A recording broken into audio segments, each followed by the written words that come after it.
suite, most notably, Anderson v. TikTok, Incorporated, 116F, 4th 180, 3D Sir, 2024, held that a social media company's algorithm was the company's own expressive activity, and so Section 230 did not bar the plaintiff's claims. 116F, 4th at 184. To do so, Anderson relied on the Supreme Court's recent First Amendment decision in Moody v. Net Choice, which addressed a challenge to Florida and Texas laws limiting the ways in which social media platforms can censor, suppress, or otherwise moderate certain user-generated content. 603 U.S. at 700-2021. To address whether the state laws implicated the First Amendment, Moody observed that the First Amendment offers protection when an entity engaging in expressive activity, including compiling and curating others' speech, is directed to accommodate messages it would prefer to exclude. I'd at 731. Even if achieved through the use of algorithms.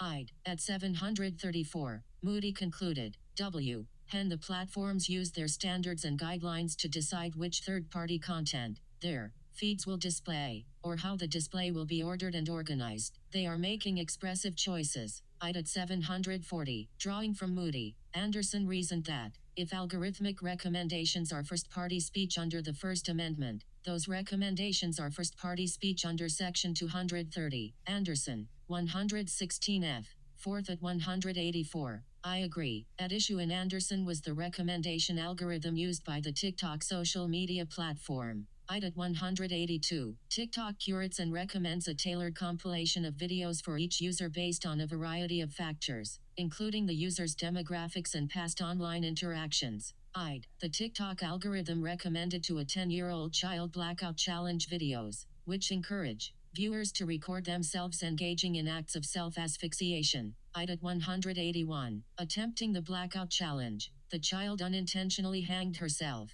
and her mother brought suit. I'd emphasizing that Section 230 immunizes only information provided by another. I'd at 184. Quoting 47 U.S.C. Section 230, c. 1, and because the plaintiff sought to hold TikTok liable for its own information, that is, TikTok's algorithm, its expressive product under Moody, Anderson held that Section 230 did not bar the plaintiff's claims. I believe Anderson was correct to interpret TikTok's algorithm as the platform's first-party speech, and to chart a new course in response to Moody. R. Nelson concurrence at 33. This court should follow suit.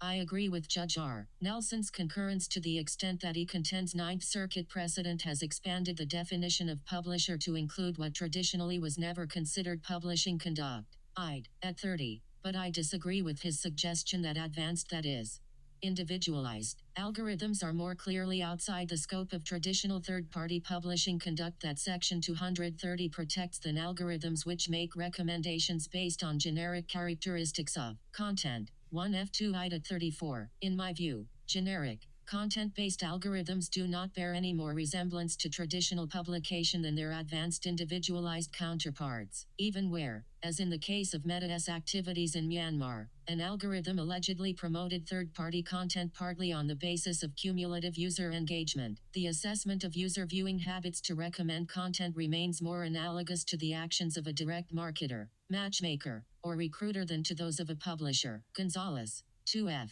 4th at 914. Berzon, J. Concurring. Such recommendations carry an inherent message that is attributable to the Internet service provider making the recommendation, whether generated by an advanced, personalized recommendation algorithm. R. Nelson concurrence at 34. An engagement maximizing algorithm, or by hand. I understand suggestions and recommendations to be distinct messages presented by social media companies. Those messages cannot be attributed to any third parties and so are not protected by Section 230. If not bound by circuit precedent, I would hold that Section 230 does not bar the claims raised against Meta in this case because websites' use of machine-generated algorithms to recommend content and contacts are not within the publishing role immunized under Section 230. Gonzalez, 2F, 4th at 917. Berzon, J. Concurring. Both Moody v. Net Choice and the Anderson case cast this court's unfettered expansion of Section 230 into even more doubt than at the time of Gonzalez v. Google. Taken together, Moody and Anderson persuasively suggest that algorithmic recommendations are an Internet service provider's first-party speech for purposes of assessing Section 230 immunity, and those two cases demonstrate that there is now both an inter-circuit conflict and strong tension with a recent Supreme Court case. Moody v. NetChoice and Anderson only underscore the necessity for en banc review of this court's precedent addressing Section 230. I again even more emphatically on this go-round urge this court to reconsider en banc our precedent extending Section 230 immunity to recommendation of content and connections to users.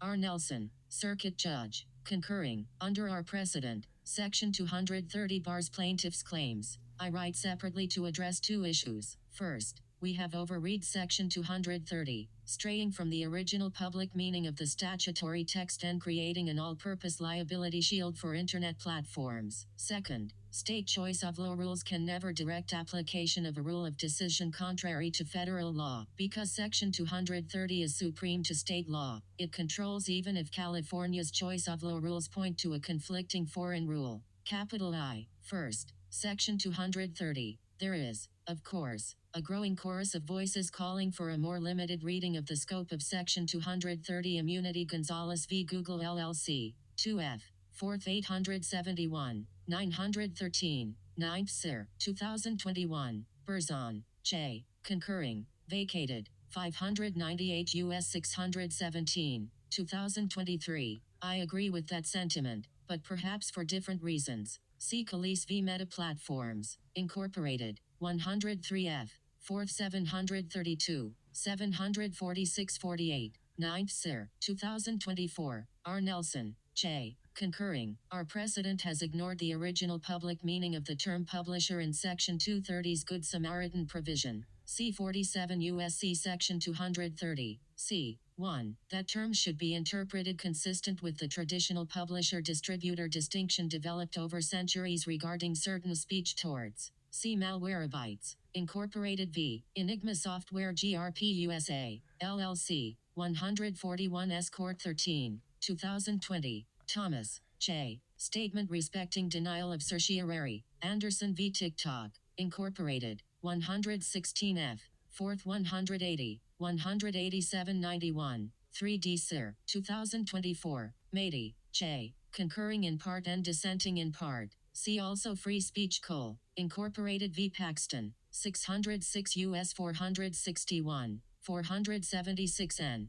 4, 2025. Although Section 230 immunizes platforms from liability as publishers of third-party content, we bar claims even tangentially related to online speech. See, e.g., Est of Bride v. YOLO Techs, Incorporated, 112 F, 4th 1168, 1182, 9th Sir 2024. In doing so, we have expanded publisher to include what traditionally was never considered publishing conduct. For example, as the opinion explains, plaintiff's product liability claims are barred by Section 230 under our precedent. See Mage 1316. But how does a product liability claim hinge on treating the provider of an interactive computer service as the publisher of third-party content? See Malwarebytes, 141 S. Court, at 17. Thomas, J. Statement respecting denial of certiorari. Sure, we might analogize a party's duty, for example,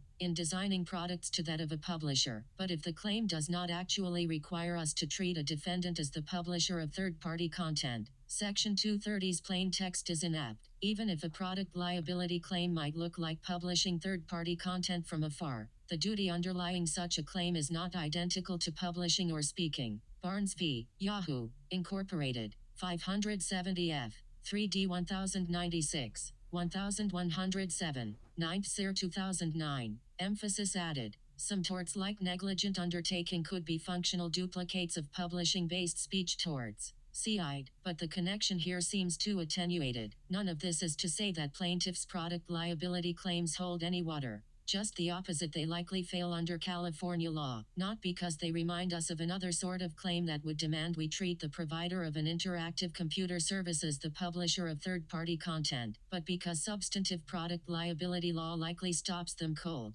After all, I am skeptical that Facebook, like other social media platforms, is a product, see restatement, third, of torts, Products Liability Section 19.